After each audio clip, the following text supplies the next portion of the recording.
Hello friends, कैसे हैं आप लोग? बढ़िया, चलिए बहुत अच्छी बात है। तो बेटा, आज जैसा कि मैंने आपको लास्ट क्लास में बताया था कि हम कैलकुलस मेथड के कुछ न्यूमेरिकल्स कर रहे थे, और आज क्या करना चाहते हैं आज हम हायर ऑर्डर क्वेश्चन करना चाहते हैं। हायर ऑर्डर क्वेश्चन का मतलब इस टाइप के क्वेश्चन जो है होते हैं वो आपके इंजीनियरिंग के आपके एग्जामिनेशन में भी आते हैं, आपके मेडिकल एग्जामिनेशन में भी आते हैं, ठीक है। तो इसी तरीके से आपको ध्यान रखना है कि ऑर्डर एग्जैक्टली क्या होता है और क्या क्या चीज इसके लिए सीखनी है। तो इससे पहले कि मैं वो न्यूमेरिकल शुरू करूं, आपको मैं कुछ थोड़े रूल बताना चाहूंगा। कुछ एक्स्ट्रा पढ़ने की जरूरत होती है जब हम इस तरह के क्वेश्चन करते हैं। अब वो क्या एक्स्ट्रा पढ़ना है? जितना मैंने आपको डिफरेंशिएशन और इंटीग्रेशन के रूल्स बताए हैं वो तो अलग केस है। अब जो मैं आपको बताने जा रहा हूं वो कुछ एक्स्ट्रा है, ठीक है। मुश्किल नहीं है, एक्स्ट्रा है। उसको ढंग से जरा आप सुनिए, तब हम आज के जो न्यूमेरिकल्स करेंगे वहां पे आपको आपके लिए बहुत फायदेमंद होगी वो चीजें, ठीक है। तो सुनिए, जो पहली चीज मैं बता रहा हूं आपको, मान लीजिए कि मेरे पास दो नंबर हैं ए एंड बी। मेरे पास कोई दो चीजें हैं a and b, a into b करके कुछ लिखा है, और मुझे इसका डिफरेंशिएशन करना है एक्स के रिस्पेक्ट, ठीक है। बहुत ढंग से सुनिएगा, दो चीजों की मल्टीप्लिकेशन है। मैं अभी आपको मैथमेटिक्स के हिसाब से बता रहा हूं। इसको बोलते हैं डिफरेंशिएशन का प्रोडक्ट रूल। प्रोडक्ट का मतलब मल्टीप्लिकेशन। अगर a इंटू बी दे रखा है और मैं इसका डिफरेंशिएशन करना चाहता हूं, तो इसको हम कैसे लिखेंगे? मैं आपको बहुत सिंपल अंदाजे में बता रहा हूं। मैं कोई हाई फाई मैथमेटिक्स की बात नहीं करूंगा, मैं सिंपल उतना बताऊंगा आपको जितना कि आपके लिए जरूरी है और जितने से आपका बढ़िया काम चलेगा, ठीक है। देखिए, अगर मैं इसको लिखूं तो इसका तरीका क्या होता है कि आप फर्स्ट, ये मेरे पास फर्स्ट नंबर है, सेकंड नंबर है, फर्स्ट नंबर को छोड़ो और सेकंड का डिफरेंशिएशन करो, प्लस फिर सेकंड नंबर को छोड़ो और फर्स्ट का डिफरेंशिएशन करो। क्या पता लगा? प्रोडक्ट रूल में ये होता है कि if we are writing d by d x of a into b, x के रिस्पेक्ट में मैं डिफरेंशिएट कर रहा हूं ए इंटू बी को, दो डिफरेंट नंबर्स हैं या दो डिफरेंट फिजिकल क्वांटिटीज हैं। तो अगर मैं ए इंटू बी करता हूं तो सॉल्व करने का तरीका क्या होता है कि आप पहले नंबर को बाहर छोड़ दो, D by d x of second number कर दो, फिर सेकंड नंबर को छोड़ो और D by d x of first number कर दो। मतलब पहले को छोड़ना है, दूसरे का डिफरेंशिएशन करना है, प्लस दूसरे को छोड़ना है, पहले का डिफरेंशिएशन करना है। इसको अगर आप आगे पीछे भी लिख दें, पहले ये लिख दें बाद में ये लिख दें, तब भी कोई फर्क नहीं पड़ता, ठीक है। एडिशन में तो आप आगे पीछे कर सकते हैं उसको, सब्ट्रैक्शन में नहीं कर सकते, लेकिन एडिशन में आगे पीछे कर सकते हैं, ठीक है। अब इसी तरीके से एक और मैं आपको रूल बताने वाला हूं, उसको बोलते हैं चेन रूल। चेन रूल, ठीक है। इसके ऊपर बेस्ड एक न्यूमेरिकल मैं आपको कराऊंगा, और चेन रूल जब आप समझ पाएंगे तभी जाके आपको न्यूमेरिकल पूरी तरीके से समझ में आएगा। ये पक्की बात है कि आज की क्लास में जो हम क्वेश्चन कर रहे हैं वो इजी क्वेश्चन बिल्कुल नहीं है। उनको मैं ये नहीं बोलूंगा कि वो क्वेश्चन ऐसे ही कोई भी उसे कर देगा, नहीं। वो सिर्फ वो बच्चा कर पाएगा जिसकी प्रैक्टिस बहुत अच्छी होगी, ठीक है। और बहुत सारे ऐसे बच्चे होते हैं कि जिन्होंने बहुत मेहनत कर रहे हैं, बहुत सारे तरह के क्वेश्चन किए, लेकिन उसके बाद भी उनसे वो क्वेश्चन नहीं हो पाता जो मैं आपको आज कराऊंगा। तो इसलिए उनको ढंग से समझना है तो प्रीवियस नॉलेज हमको क्या चाहिए वो मैं आपको बता रहा हूं। तो अब जो मैं आपको सिखा रहा हूं दैट्स कॉल्ड चेन रूल। ढंग से इसको समझना, चेन रूल, पूरे कॉन्सेंट्रेशन से इसको समझिए। अगर मान लीजिए बेटा मेरे पास लिखा है D by d t of x square, एक सिंपल सी बात बता रहा हूं मैं फिर इसके दो तीन एग्जांपल बताऊंगा चीजें और क्लियर करने के लिए। D by d t of x square अगर लिखा हुआ है तो इसमें क्या करते हैं? देखो, पहली बात तो यह है कि मैं इसके आपको अलग अलग फैक्टर बताता हूं। पहले वो बताता हूं जो आप जानते हैं ऑलरेडी। अगर मेरे पास यहाँ पे D by d t of T square होता, नीचे टी है ऊपर टी है, तो इसका आंसर सीधा 2t आ जाता, यानी कि 2t की पावर 2 माइनस 1 एन एक्स की पावर n माइनस 1। अगर ये d by d t of या d by d x of x square होता, ऊपर नीचे दोनों, तो ये 2x आ जाता। अगर ये d by d t of x होता, सिर्फ x, d by d t of x होता, तो ये आता मेरे पास velocity, displacement upon time is velocity. ये बातें सारी मैं आपको बता चुका हूं। दोनों चीजें सेम है तो सिंपल सिंपल रूल लग जाते हैं। अगर ऊपर x है t है और दोनों सेम नहीं है तो डी डिस्प्लेसमेंट अपॉन टाइम को वेलोसिटी लिखते हैं। इसको हम पहले भी यूज कर चुके हैं। अब जो मैं आपको बता रहा हूं वो क्या है? अगर मैं लिखता हूं D x square upon D T, अब ये जो है ना वो इन तीनों जैसा नहीं है, क्योंकि पहले तो ये दोनों सेम नहीं है, प्लस यहां पावर भी है, ठीक है बेटा। तो अब इसको कैसे सॉल्व करना है? इसको सॉल्व करने के लिए हमें चेन रूल लगेगा। अब वो कैसे चेन रूल लगाते हैं उसको समझिए, और मैं चाहूंगा कि थोड़ी थोड़ी चीजें आप साथ साथ नोट करते चले, क्योंकि वो चीजें आपके पास होंगी, आज की क्लास की इंफॉर्मेशन होगी, तो नेक्स्ट जो मैं क्वेश्चन आपको बताऊंगा वो आपको थोड़े इजीली समझ में आएंगे, ठीक है। तो ये कुछ कुछ चीजें आप जरूर नोट करते चले साथ साथ। प्रोडक्ट रूल मैंने आपको बता ही दिया। अब मैं आपको बताता हूं कि चेन रूल में इसको कैसे सॉल्व करना है। इसको देखिए अगर मैं लिखता हूं D by d t of x square, तो इसको सॉल्व करने का तरीका ये होता है कि पहले मैं एक्स स्क्वायर को सॉल्व करता हूं। अगर एक्स स्क्वायर का डिफरेंशिएशन करोगे तो क्या आएगा, वो आएगा 2x की पावर 2 माइनस 1, ये हुआ। और क्योंकि ये दोनों के दोनों सेम नहीं है, इसलिए इनटू करके एक चीज और लिखूंगा dx अपॉन dt। मैं दोबारा बता रहा हूं कि मैंने क्या किया। सबसे पहले ये हुआ कि मैंने एक्स स्क्वायर को नॉर्मल तरीके से सॉल्व किया, जैसे एक्स स्क्वायर सॉल्व किया जाता है। जैसे एक्स स्क्वायर और यहाँ dx होता तो क्या करते, 2x की पावर 2 माइनस 1, यानी पहले हमने पावर सॉल्व करी, एक्सपोनेंट पावर 2 2x की पावर 2 माइनस 1। उसके बाद x जो था ना उसको एक बार और डिफरेंशिएट करते हैं, यानी कि 2x upon dx upon dt एक बार और। तो क्योंकि आपने एक बार डिफरेंशिएट करने के बाद एक बार और डिफरेंशिएशन किया है, मल्टीप्लिकेशन में चलते जा रहा है, तो उसको बोलते हैं चेन रूल। पहले ऊपर का पार्ट यानी पावर सॉल्व कर लेना, फिर उसके अंदर जो है उसको सॉल्व करना, ठीक है। तो बेसिकली पहले हमने इसको सॉल्व किया। अभी मैं एक दो एग्जांपल और दूंगा तो आपको चीजें और क्लियर होंगी। मैं जानता हूं नई चीज है, थोड़ी सी मुश्किल हो सकती है आपको अभी सीखने में, लेकिन अभी धीरे धीरे करके एक दो क्वेश्चन में आप कंफर्टेबल हो जाएंगे। तो मैंने क्या बोला कि एक्स स्क्वायर था, तो पहले हमने पावर सॉल्व करी, जैसे पावर सॉल्व करते हैं 2x की पावर 2 माइनस 1, और फिर इनटू x को दोबारा से एक बार डिफरेंशिएट करते हैं टाइम के रिस्पेक्ट। तो इसको सॉल्व करके अब मेरे पास कितना आएगा, 2x की पावर 2 माइनस 1 हो गया 2x, और displacement upon time is velocity, इसको हम v लिख लेंगे, displacement upon time is velocity, ठीक है। एक और बताता हूं, चेक करो।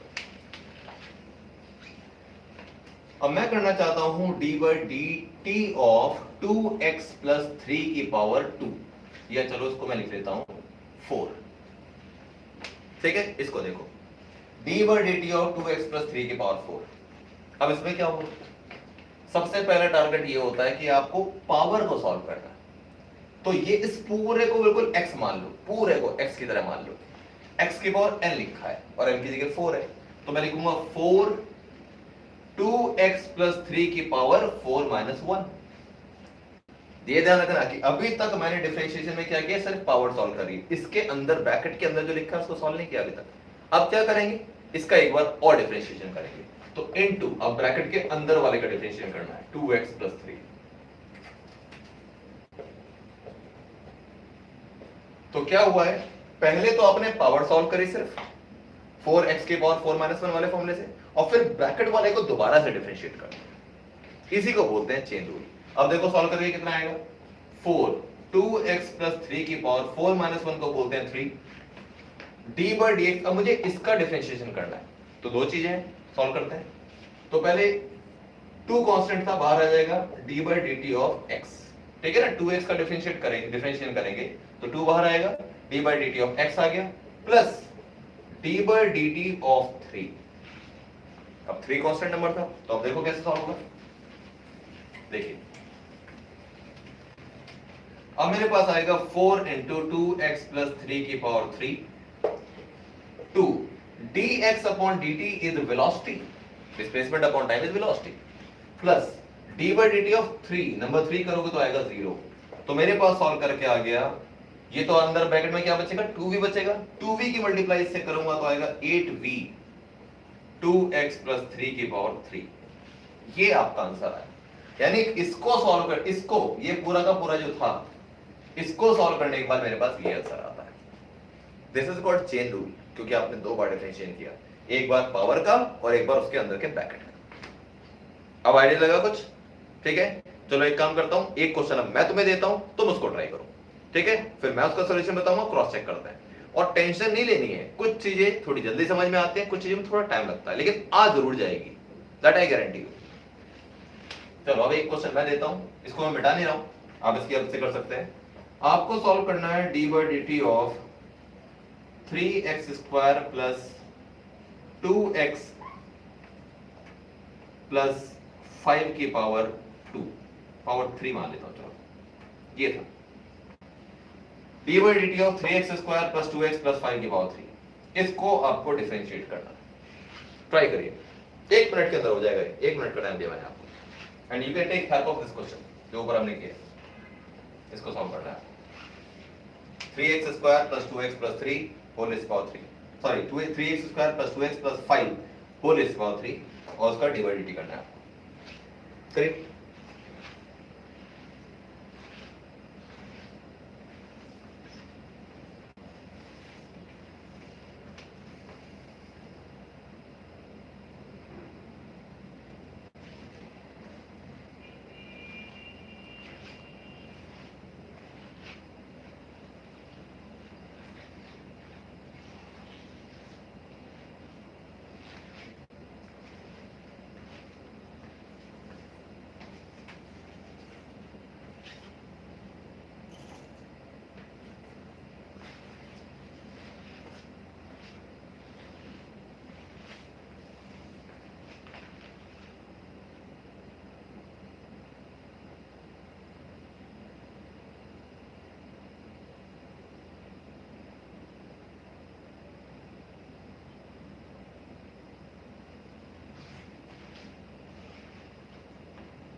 ट्राई किया?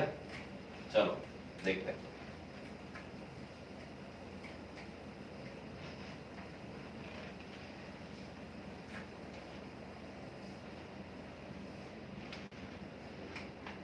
तो हमारे पास था d by d t of 3x² plus 2x plus 5 whole cube, ये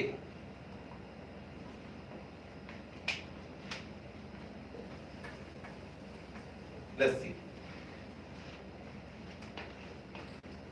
तो पहला काम ये हुआ कि मैं लिखूंगा, पहले मैं एक्सपोनेंट को सॉल्व करूंगा। तो एक्सपोनेंट को सॉल्व करूंगा तो आएगा 3x²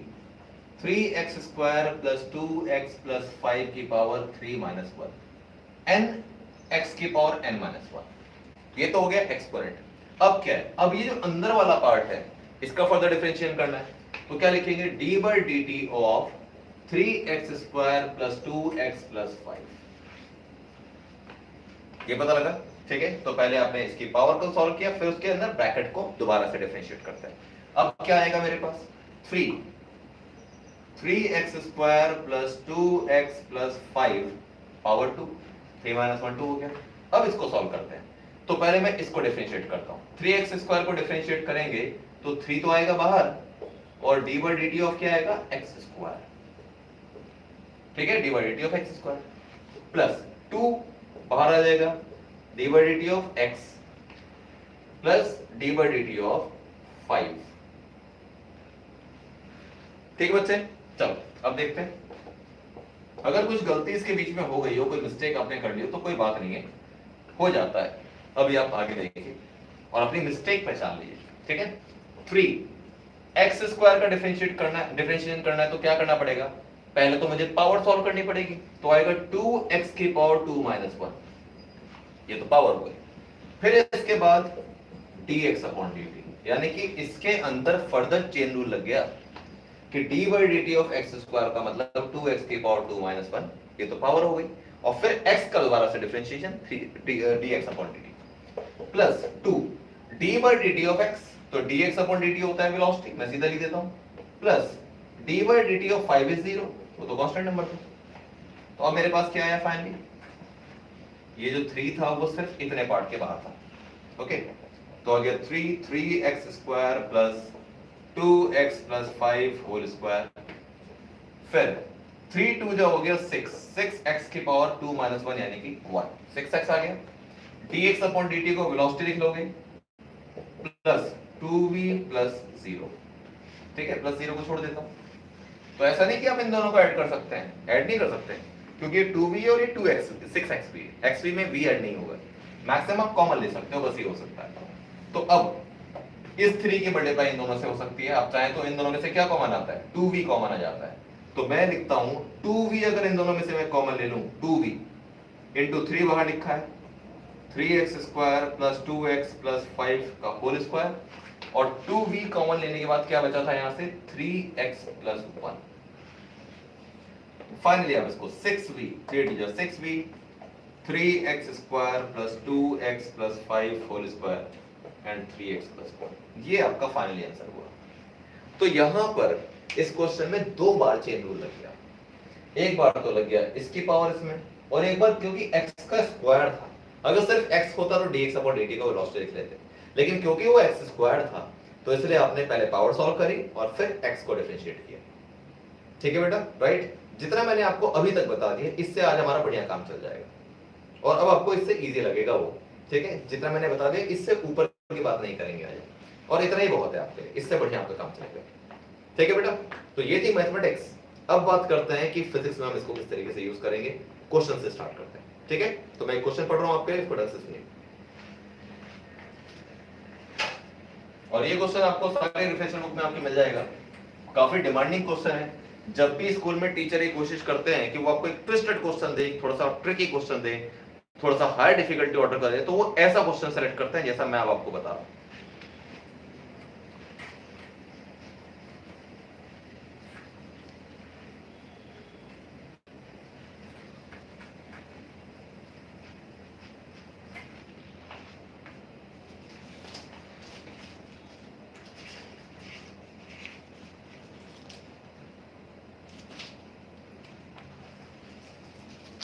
हाँ जी, तो क्वेश्चन मैं आपको पढ़ के सुना रहा हूँ, ढंग से क्वेश्चन सुनिएगा।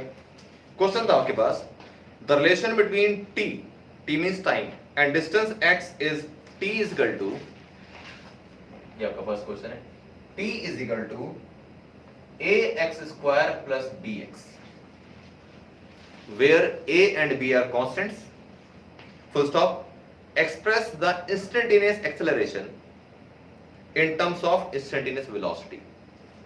इंस्टेंटेनियस एक्सेलरेशन को बताना है in terms of instantaneous velocity, यानी कि आपको एक ऐसा फॉर्मूला निकालना है जिसमें ए और बी आता हो, ए और बी की फॉर्म में आंसर निकालना है। एक ऐसा फॉर्मूला आना चाहिए जिसमें एक्सेलरेशन कैलकुलेट करें और उसके आंसर के अंदर वेलोसिटी आता हो। Calculate instantaneous acceleration in the terms of instantaneous velocity. दूसरा भी मैं आपको बताता हूं कि कुछ बुक्स में आपको इस क्वेश्चन में ये मिल सकता है कि find the value of acceleration, बस ऑटोमेटिकली वो वेलोसिटी की फॉर्म में आता है। अब देखो कितनी कमाल की बात है, जितने भी क्वेश्चन आपने आज तक किए हैं, इस तरीके के मैंने आपको जितने भी क्वेश्चन दिए हैं, उसमें और इसमें अभी तक फर्स्ट लाइन में जो दे रखा है उसमें डिफरेंस क्या आ गया? डिफरेंस ये आ गया बेटा कि आपको आज तक मैंने जितने भी क्वेश्चन बताए हैं इससे पहले, उसमें ये कुछ इस तरीके से हुआ करता था। चेक करो, इधर x और इधर t हुआ करता था, यहां उल्टा, उधर t और इधर x, उल्टा हो गया। ठीक है, तो अब क्या करेंगे ये ध्यान रखना बच्चे। सबसे इजी तरीका क्या है, राइट हैंड साइड में जो वेरिएबल लिखा हो, x लिखा है वेरिएबल, a और b तो कांस्टेंट है, उसी से डिफरेंशिएट करो। यानी कि आपको इस इक्वेशन को डिफरेंशिएट करना है विद रिस्पेक्ट टू x। अगर यहां पर राइट हैंड साइड में t लिखा होता, टाइम, तो हम इसको टाइम के रिस्पेक्ट में डिफरेंशिएट करते हैं। तो जो भी वेरिएबल आपको राइट हैंड साइड में लिखा दिख जाए, उसी के रिस्पेक्ट में आप उसको डिफरेंशिएट करिए, तो सॉल्यूशन करना हमेशा इजी रहेगा। तो क्या लिखेंगे आप, देखो हमारा टारगेट क्या है पता है, एक्सेलरेशन लेके आना है, एक्सेलरेशन लेके आना है, और आपको दे क्या रखा है, x दे रखा है डिस्प्लेसमेंट। तो डिस्प्लेसमेंट से मुझे वेलोसिटी लाना पड़ेगा और वेलोसिटी से एक्सेलरेशन लेके आना पड़ेगा। तो क्या तरीका है इसका, डिफरेंशिएशन। डिफरेंशिएशन से डिस्प्लेसमेंट से वेलोसिटी आता है, वेलोसिटी से एक्सेलरेशन। अगर एक्सेलरेशन से वेलोसिटी पे जाना हो और वेलोसिटी से डिस्प्लेसमेंट पे, तो उल्टा करना पड़ता है, इंटीग्रेशन करना पड़ता है। ठीक है, तो फिलहाल हमें यहां तक जाना है। तो ऑन डिफरेंशिएटिंग बहुत ढंग से पहले समझना बेटा, नोट बाद में करना, नोट तो आप इसकी वीडियो की रिपीटेशन में भी कर सकते हैं, लेकिन समझना ढंग से। ऑन डिफरेंशिएटिंग बोथ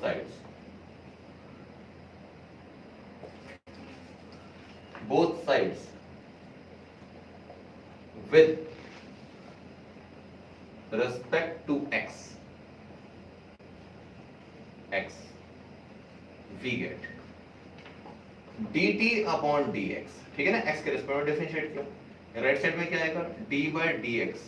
मैं इसको सीधा सीधा ओपन करके लिख रहा हूं, मैं इसको d by dx करूंगा तो a कांस्टेंट था, बाहर आ जाएगा, और यहां क्या था, x स्क्वायर। तो a कांस्टेंट बाहर आ गया, d by dx of x square, plus फिर b कांस्टेंट था, बाहर आ गया, d by dx of x।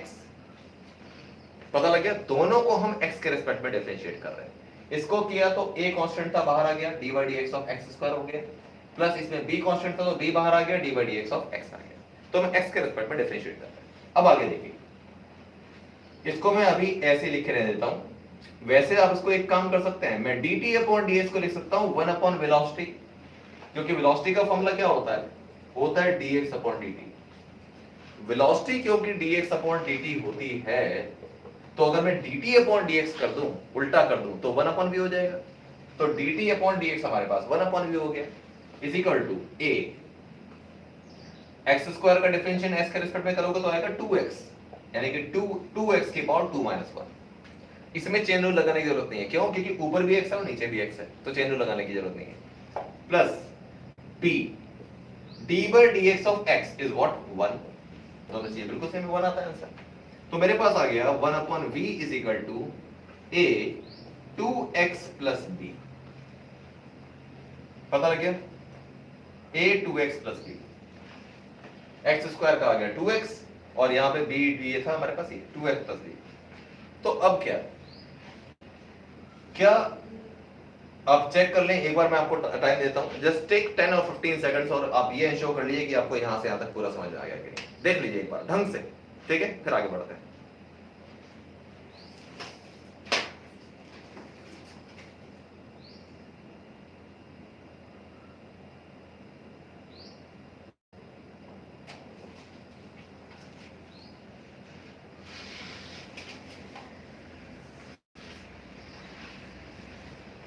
ठीक है, पक्का, कोई दिक्कत नहीं?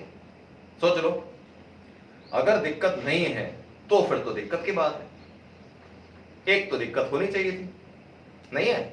अच्छा चलो देखते हैं। बेटे जो a था ये सिर्फ d बाई डी एक्स के साथ, एक्स स्क्वायर के साथ था, ये a इसके साथ तो नहीं था, तो मैथमेटिकल तो एक मिस्टेक है। अगर आपको नहीं पता लगी तो इसका मतलब आपने ढंग से देखा नहीं इसको। a सिर्फ इसके साथ है, उसके साथ नहीं है, तो ये जो ब्रैकेट मैंने यहां लगाया ना बेटा, वो यहां लगेगा।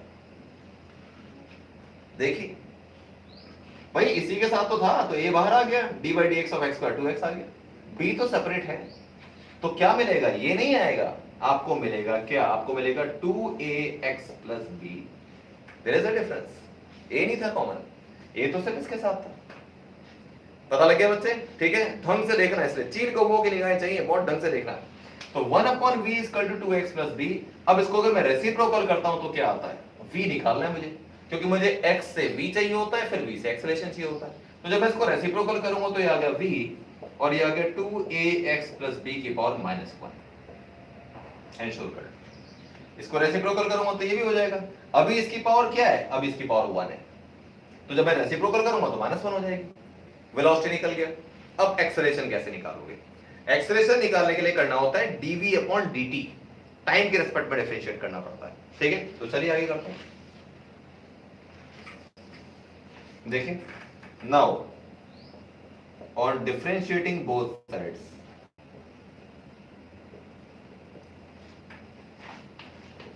differentiating both sides with respect to t, time के रेस्पेक्ट में डिफरेंशिएट कर रहे हैं, वी गेट क्या मिलता है? यहां से लिखता हूं मैं। तो पहले आपने एक्स के रेस्पेक्ट में डिफरेंशिएट किया, अब टाइम के रेस्पेक्ट में, और ये हमें पता है कि हम टाइम के रेस्पेक्ट में क्यों डिफरेंशिएट कर रहे हैं, क्योंकि वेलोसिटी से एक्सेलरेशन चाहिए, और वेलोसिटी से एक्सेलरेशन dv अपॉन dt से निकलता है, वेलोसिटी अपॉन टाइम से एक्सेलरेशन निकलता है, इसलिए टाइम के रेस्पेक्ट में डिफरेंशिएट कर रहे हैं। ठीक है, तो क्या आएगा बेटा? dv upon dt is equal to d by dt of 2ax plus b की पावर -1। क्लियर? अब लगेगा चेन रूल। क्यों लगेगा चेन रूल? यहां x है और यहां t है, अलग चीज हो गई, तो अब चेन रूल लगेगा। ठीक है, तो अब देखो कैसे लगेगा। सबसे पहले क्या करते हैं? पावर सॉल्व करते हैं, तो -1 बाहर आएगा, 2ax प्लस b की पावर -1 तो पहले से था, -1। फॉर्मूला क्या होता है? nx की पावर n-1, तो n की जगह लिखा है -1, तो आ गया n x की पावर n-1। n भी हमारे पास -1 है, और -1 तो उसके बाद करना ही होता है। उसके बाद क्या है फिर हमारे पास? d बाई dt ऑफ, ये करना है 2ax प्लस b। तो पहले तो हमने पावर सॉल्व कर ली और उसके बाद अंदर का ब्रैकेट। अब देखो फिर क्या आता है? -2ax प्लस b, -1 की जगह से मान लगा सकता हूं, 2ax प्लस b की पावर -2, और फिर d by dt of 2ax plus b। इसमें 2a कांस्टेंट था तो 2a बाहर आएगा, क्या आएगा? dx अपॉन dt आएगा, 2a तो कांस्टेंट था, बाहर आ गया, dx upon dt plus d by dt of b। और क्वेश्चन में क्लियर गिवन है कि a and b are constants. ठीक है, तो अब क्या आएगा बेटा इसका आगे? बस एक स्टेप आपको और करना है और आपका आंसर आ जाएगा। तो आपके पास आ गया माइनस का 2ax प्लस b की पावर -2। ठीक है, 2a dx upon dt is velocity plus d by dt of b is 0, constant का 0 हो गया। अब देखो नेक्स्ट स्टेप है, थोड़ी देर पहले मैंने लिखा था कि v की वैल्यू थी 2ax प्लस b की पावर -1। ये हमने इसी क्वेश्चन में थोड़ी देर पहले ड्राइव किया था कि v कितना निकल के आ गया। अब आप सोच के देखिए, 2ax प्लस b की पावर -1 को अगर v करते हैं और मैं अगर दोनों साइड का स्क्वायर कर दूं तो क्या आएगा? तो v स्क्वायर इक्वल टू हो जाएगा -1।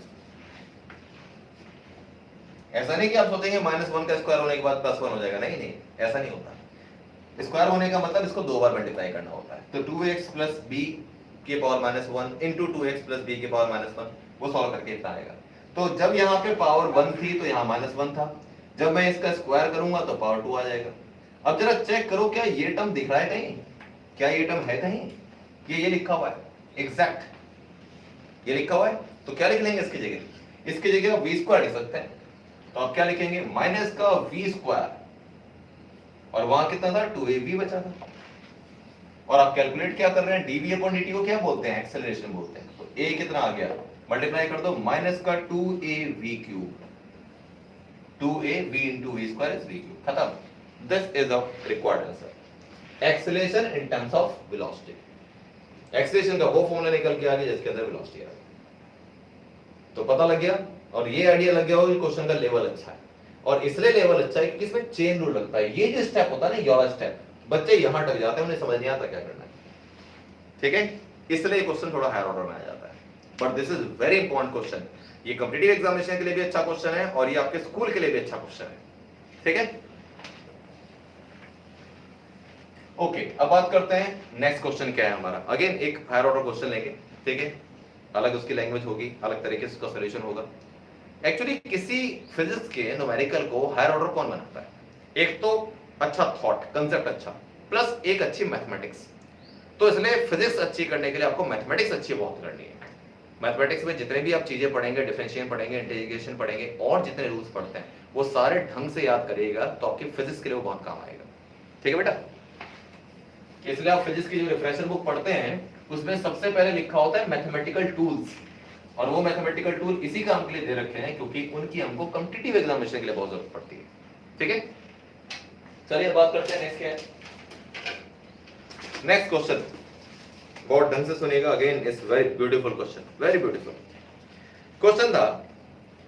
The acceleration experienced by a boat after the engine is cut off. सुन लो पहले एक बार। The acceleration experienced by a boat after the engine is cut off is given by dv upon dt। एक acceleration दे रखा है आपको, this is question number 2। Acceleration dv upon dt is equal to minus kv cube, ये question में given है आपको। मैं रिपीट कर रहा हूं, the acceleration experienced by a boat after the engine is cut of. After the engine is cut of का मतलब क्या होता है, बोट चल रही थी मोटर बोट, और आपने उसके इंजन को ऑफ कर दिया। अब पता है लॉजिक क्या है, अगर आप चलती हुई बोट में से उसका इंजन कट ऑफ कर देते हैं तो क्या बोट तभी रुक जाएगी, वो नहीं रुकती है।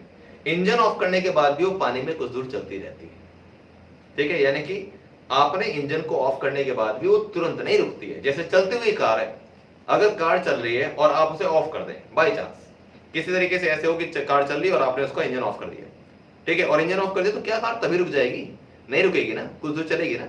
साइकिल में भी तो ऐसा ही होता है, जब तक पेडलिंग मारते हो साइकिल चल रही होती है, लेकिन पेडल मारना छोड़ देते हो तो भी तो साइकिल चलती रहती है, कुछ दूर तो चलेगी ना, फिर फ्रिक्शन की वजह से रुक जाएगी। तो इसी तरीके से बोट का जब इंजन ऑफ होता है तो वो इमीडिएटली रुकेगी नहीं, वो कुछ दूर बाद जाकर रुकेगी, ठीक है। तो मैं रिपीट कर रहा हूं, the acceleration experienced by a boat after the engine is cut of is given by dv upon dt is equal to minus kv cube। पता है एक्सेलरेशन बोल रखा है और बोला है dv upon dt, तो ठीक तो है, dv upon dt एक्सेलरेशन ही तो होता है, तो ये एक्सेलरेशन ही है। तो कुछ बुक्स के अंदर आपको a is equal to minus kv cube मिल सकता है, और कुछ बुक्स में आपको dv upon dt is equal to minus kv cube मिल सकता है, दोनों चीजें सेम है। माइनस क्यों आया पता है, उसने बोला जब इंजन कट ऑफ हो जाता है तो एक्सेलरेशन इतना है। यार इंजन जब ऑफ कर दोगे तो उसके बाद एक्सेलरेशन थोड़ा ना होगा, रिटार्डेशन होगा, स्पीड कम होती चली जाएगी, और जब स्पीड कम होती चली जाएगी तो उसका मतलब क्या हुआ, नेगेटिव साइन आएगा ना, क्योंकि एक्सेलरेशन नहीं हो रहा है, रिटार्डेशन हो रहा है, इसलिए फॉर्मूले के अंदर माइनस साइन आ रहा है। अगर ये माइनस साइन नहीं होता ना तो ये गलत होता। अगर स्पीड बढ़ रही है तो प्लस kv क्यूब हो सकता था, लेकिन आपने इंजन ऑफ कर दिया, अब धीरे धीरे करके कम होती जाएगी उसकी स्पीड, तो रिटार्डेशन हो रहा है, और जब रिटार्डेशन होता है तो माइनस kv क्यूब, ठीक है। अब आगे देखो, where k is a constant, अगर लिखा if v naught is the magnitude of the velocity at cut off, जिस टाइम पर कट ऑफ होता है इंजन उस time magnitude of velocity v naught है।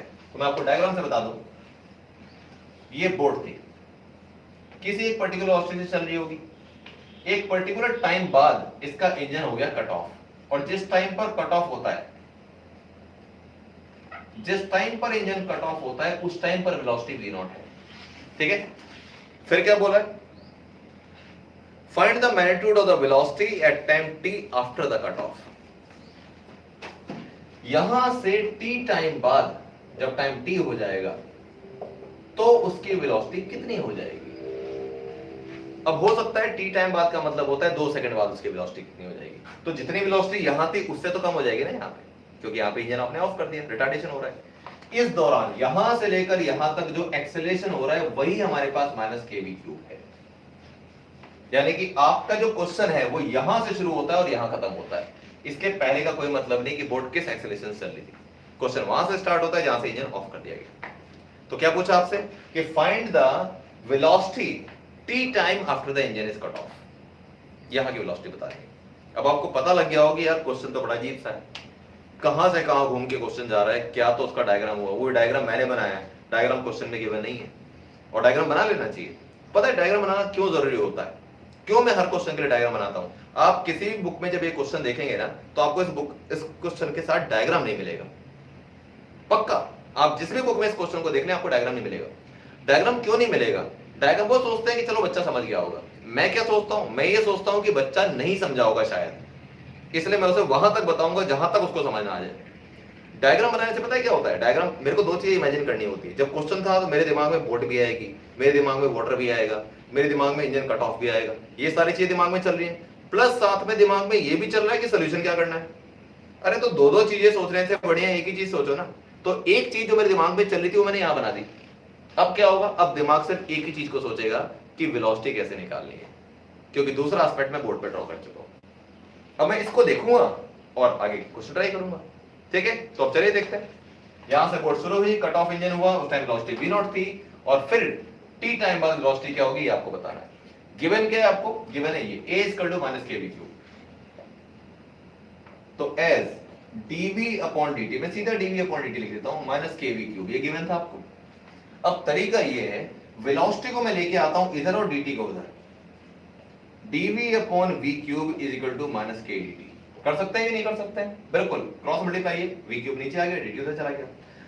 अब देखो इसको मैं एक ये लिख सकता हूं, v³ को ऊपर ले जाओगे तो v⁻³ आएगा, = -kdt। ये अब पता है इस क्वेश्चन की विशेषता क्या है, इस क्वेश्चन की विशेषता ये है कि आपको ये देखना है कि ये क्वेश्चन डिफरेंशिएशन का है या इंटीग्रेशन का। आपको दे रखा है क्वेश्चन में क्या, आपको क्वेश्चन में एक्सेलरेशन दे रखा था और पूछा क्या है, वेलोसिटी पूछी है, एक्सेलरेशन से वेलोसिटी पे जाना है। तो जब आप उल्टा चल रहे होते हैं, एक्सेलरेशन से वेलोसिटी से डिस्टेंस पर उल्टा चल रहे होते हैं, तो आपको इंटीग्रेशन करना होता है। एक्सेलरेशन गिवन है, वेलोसिटी पूछ रहा है, उल्टा आना है ना, तो इसका मतलब इंटीग्रेशन करना है। तो अब क्या करेंगे, यहाँ पे यहां तक पहुंच गए, अब आप करेंगे ऑन इंटीग्रेटिंग बोथ साइड्स। बहुत ढंग से समझते चलना बेटा, on integrating both sides with respect to x, with respect नहीं, हम लिखते हैं with respect to x तब लिखा जाता है या with respect to t तब लिखा जाता है जब डिफरेंशिएशन कर रहे होते हैं। Integrating both sides with proper limits, 2 तरीके के इंटीग्रेशन बताए थे मैंने आपको, we get, एक होता है डेफिनेट इंटीग्रल और एक होता है इंडेफिनेट। डेफिनेट वो होता है जिसमें आप लिमिट्स रखते हैं यहां से लेकर वहां तक, यानी कि u से v, 0 से t, x0 से x, ये लिमिट थी। और अगर आप लिमिट नहीं रख रहे होते हैं तो आप उसको इंडेफिनेट इंटीग्रल बोलते हैं। तो हमें पता है कि वेलोसिटी कहां से कहां जानी है। अब देखो मैं डायग्राम नहीं बिठाऊंगा क्योंकि डायग्राम से आपको लिमिट समझ में आएगी। मैं इंटीग्रेशन जब करूंगा इसका, आगे चले इसके इंटीग्रेशन का करूंगा, तो मैं लिखूंगा इंटीग्रेशन का साइन लिखूंगा v⁻³ dv -k integration of dt। अब देखो लिमिट क्या रखनी है, ये है मेन काम। मेन काम ये है कि यहां से शुरू होता है यहां तक, ये हमें सिर्फ यहां तक सॉल्व करना है, यहां तक, इसके पहले का मतलब नहीं। जिस टाइम पर इंजन कट ऑफ हुआ उस टाइम पे मैं टाइम को मान लेता हूं 0 क्यों, क्योंकि मुझे यहीं से कैलकुलेशन शुरू करनी है, और जहां से कोई चीज शुरू होती है वो टाइम 0 मान लिया जाता है। तो 0 से लेकर t तक जाएगा, तो टाइम की लिमिट होगी 0 टाइम से शुरू होकर t तक। अच्छा, 0 टाइम पर कौन सी वेलोसिटी थी, कितनी वेलोसिटी थी बोट की, जब टाइम 0 था तो बोट की वेलोसिटी थी v0, तो मैं v0 लिखूंगा नीचे, 0 टाइम पर वेलोसिटी v0, और t टाइम बाद वेलोसिटी कितनी हो जानी है v। तो लिमिट हो गई वेलोसिटी की v0 से v, और टाइम हो गया 0 से t।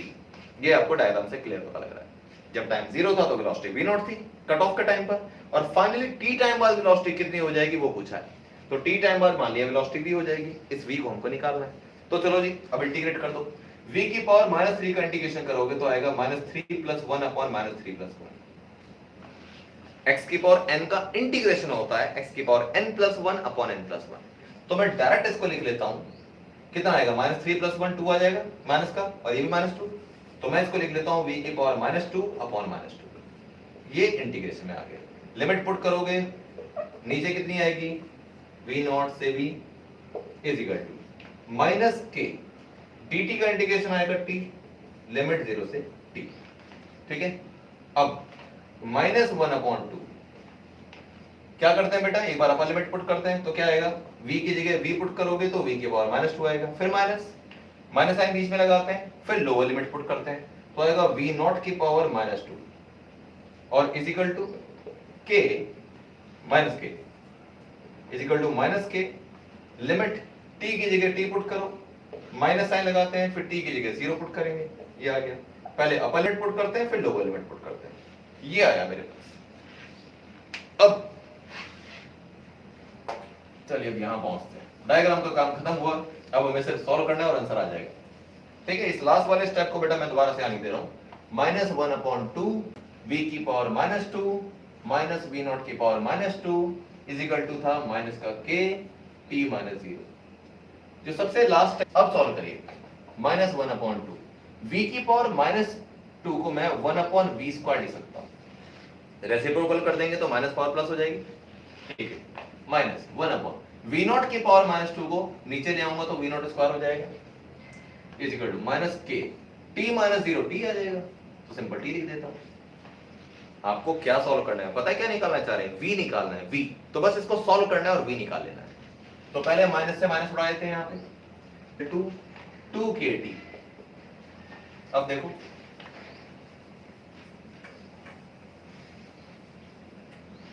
फिर 1/v² is equal to 2kt, इसको ऊपर ले जाओ इधर, प्लस का 1/v0²। ठीक है, माइनस वाला उधर जाके प्लस हो जाएगा। फिर क्या करना है, ले लो भैया एलसीएम, एलसीएम आता है v0²। तो this is how to calculate v। बहुत बढ़िया क्वेश्चन, बड़ा उम्दा क्वेश्चन, मैं बता रहा हूँ, बहुत बढ़िया, बहुत जीनियस जो बच्चे होते हैं उनसे भी नहीं होता क्वेश्चन ये, और इसलिए नहीं होता क्योंकि वो प्रैक्टिस कम कर रहे होते हैं। दिमाग अच्छा होने का मतलब ये नहीं है कि बच्चा इंटेलिजेंट होगा, यानी कि वो पढ़ाई में बहुत अच्छा हो सकता है, एकेडमिकली बहुत साउंड होगा, ऐसा नहीं होता, ये प्रैक्टिस के ऊपर डिपेंड करता है। ठीक है बेटा, राइट, ठीक है। और अब एक क्वेश्चन मैं आपके लिए छोड़ूंगा, वो क्वेश्चन आप ट्राई करेंगे, अगेन वो क्वेश्चन भी सही ऑर्डर का है, लेकिन जो क्वेश्चन आज मैंने करा है उनसे थोड़ा नीचे है। ठीक है बेटा, राइट, तो उस क्वेश्चन को आप ट्राई करेंगे और नेक्स्ट क्लास में उसको मैं डिस्कस भी करूंगा कि उसका सोल्यूशन क्या होगा। आपको जो उसका सोल्यूशन पता हो वो आप मुझे व्हाट्सअप कर सकते हैं, मुझे पता लग जाएगा कि आप कितना उसको सॉल्व करने की कोशिश कर रहे हैं। ठीक है बेटा, तो एक क्वेश्चन मैं आपके लिए दे रहा हूं, उसको आप ट्राई करिए। ठीक है, वो आपका होमवर्क रहेगा और उसको आप ट्राई जरूर करेंगे। तो ये मैं डिक्टेट करा रहा हूं क्वेश्चन बेटा, उसको लिख रहे हैं कॉपी में।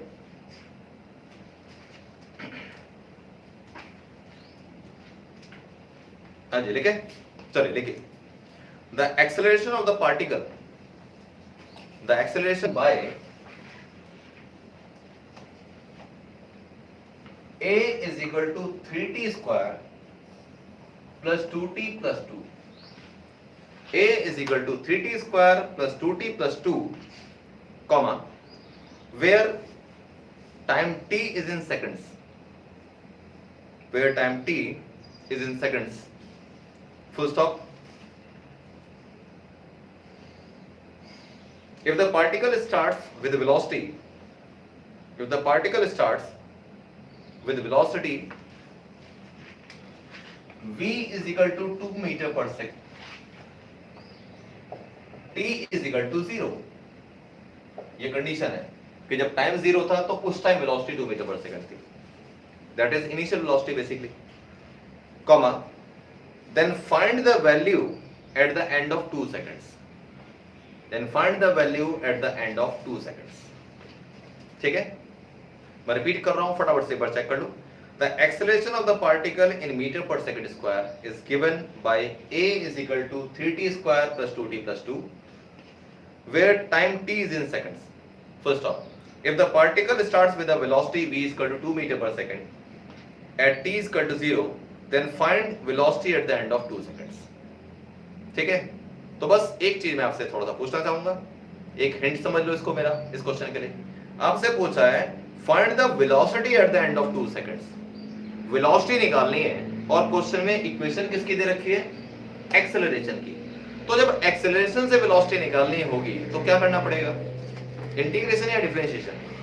ए से बी पे आना है, उल्टा आ रहा है ना, तो एक्सेलरेशन से वेलोसिटी पे आएंगे तो आपको करना पड़ेगा इंटीग्रेशन, ये ध्यान रखना। ठीक है बेटा, तो ट्राई दिस। इसका आंसर है 18 मीटर पर सेकंड, 18 मीटर पर सेकंड इसका आंसर है। आप इसको ट्राई करिए, ठीक है, अपना सॉल्यूशन मुझे आप भेज सकते हैं और नेक्स्ट क्लास में मैं इसको डिस्कस करूंगा, फिर कुछ नए टॉपिक पढ़ेंगे हम नेक्स्ट क्लास में। ठीक है बेटा, so take care, all the best, अपना बहुत ध्यान रखिए।